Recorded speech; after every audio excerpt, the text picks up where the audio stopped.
మిత్రులారా, land clinic channel కి స్వాగతం. ఈ ఎపిసోడ్ లో పేదలకు కొత్తగా రాష్ట్ర ప్రభుత్వం ఇళ్ల పట్టాలు మంజూరు చేయబోతున్నది, దాని మార్గదర్శకాల గురించి తెలుసుకుందాం. దారిద్ర్య రేఖకు దిగువన ఉండి తెల్ల రేషన్ కార్డు కలిగి గతంలో కేంద్ర రాష్ట్ర ప్రభుత్వాల నుండి లబ్ధి పొందిన వారు ఎవరైతే ఉంటారో వారికి కొత్తగా ఇళ్ల పట్టాలు అందచేయాలని చెప్పి ప్రభుత్వం నిర్ణయించింది.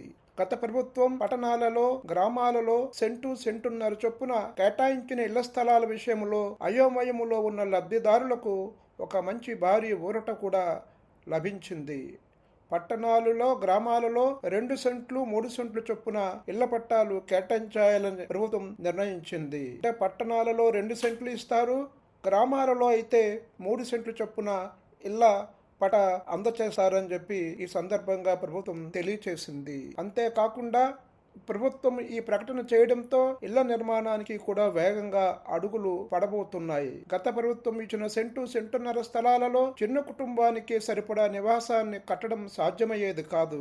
ప్రభుత్వ పరంగా ఉచితంగా స్థలము ఇచ్చినందువలన కొందరు అన్యమనస్కంగానే నిర్మాణాలు చేపట్టారు. ఈ పరిస్థితులలో ప్రభుత్వము నివాస స్థల విస్తీర్ణము పెంచడం అనేది అందరికీ ఆనందాన్ని ఇస్తుంది.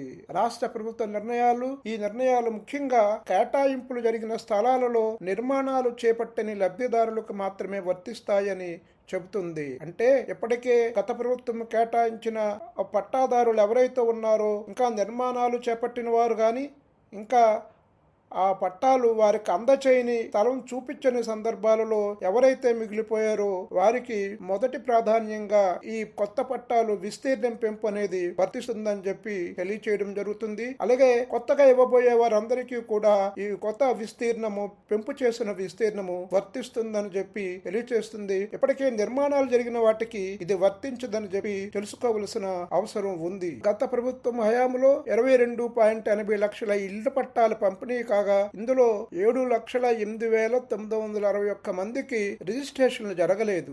వీరు కాకుండా సుమారు 1,50,000 మంది దరఖాస్తులు చేసుకోగా స్థలం కేటాయింపులు జరగలేదు. వీరికి ఇంటి పట్టాల పంపిణీలలో ఈ పెంపు చేసిన విస్తీర్ణము ఉన్న పట్టాలలో ప్రాధాన్యం లభిస్తుందన్నమాట. గత ప్రభుత్వం పట్టాల పంపిణీకి 35,313 ఎకరాల ప్రభుత్వ భూమిని ఉపయోగించుకుంది. అలాగే ప్రైవేటు వ్యక్తుల నుంచి 26,446 ఎకరాలు కొనుగోలు చేసింది.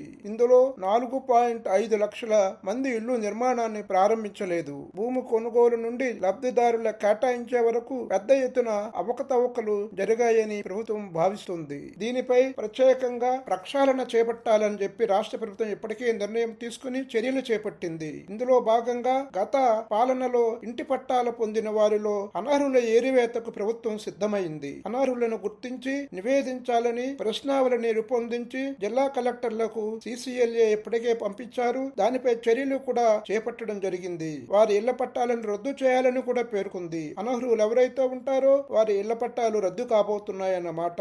ఈ ఎలా రద్దు చేస్తారన్న దాని మీద తహసీల్దార్ ఆధ్వర్యంలో పకడ్బందీగా పునః పరిశీలించాలని స్పష్టం చేశారు. లబ్ధిదారుడికి అంతకు ముందే సొంత ఇల్లు లేదా ఖాళీ స్థలము ఉందా, ఆదాయ పన్ను చెల్లిస్తున్నారా, 4 చక్రాల వాహనం ఉందా, కుటుంబంలో ఒకరికంటే ఎక్కువ మంది పట్టాలు పొందారా, ప్రభుత్వం ఇచ్చిన ఖాళీ స్థలాన్ని ఎవరికైనా విక్రయించారా తదితర వివరాలు సేకరించి ప్రశ్నావళిలో పొందుపరిచారు. ఈ వివరాల ఆధారంగా ఒక ఆన్లైన్ మాడ్యూలులో అనర్హులను ఎంపిక చేసి వాటిని తొలగిస్తారు. ఆ రకంగా మిగిలిన విస్తీర్ణాలు, ప్లాట్స్ ను ఉపయోగించుకుని కొత్తగా మంజూరు చేసే పేదల పట్టాలు గ్రామాలలో 3 సెంట్లు, పట్టణాలలో 2 సెంట్లు చొప్పున కేటాయిస్తారని చెప్పి తెలియచేయడం జరిగిందనమాట. అంటే కొత్తగా భూమి సేకరణ అనేది ప్రస్తుతానికి ఉండకపోవచ్చు, కొత్తగా కొనుగోలు చేయకపోవచ్చు. అందుబాటులో ఉన్న ప్రభుత్వ భూమినే అర్హుల పట్టాల పంపిణీకి పూర్తి చేయాలన్నది ప్రభుత్వం ఉద్దేశము. అంటే అనర్హులను తొలగించి ఆ రకంగా మిగిలిన భూమిలో అర్హులకు కొత్త పట్టాలు మంజూరు చేశారన్నమాట.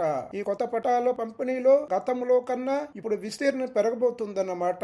కాబట్టి అర్హులైన పేదలు ఇంకా ఎవరైనా మిగిలి ఉన్నట్టయితే ఈ అవకాశాన్ని సద్వినియోగం చేసుకుంటారని ఆశిస్తూ, ఈ కంటెంట్ మీకు నచ్చినట్టయితే మీ బంధుమిత్రులకు షేర్ చేయండి. సబ్స్క్రైబ్ చేసుకోనట్టయితే సబ్స్క్రైబ్ చేసుకోండి. బెల్ ఐకాన్ పై క్లిక్ చేయండి. ధన్యవాదాలు.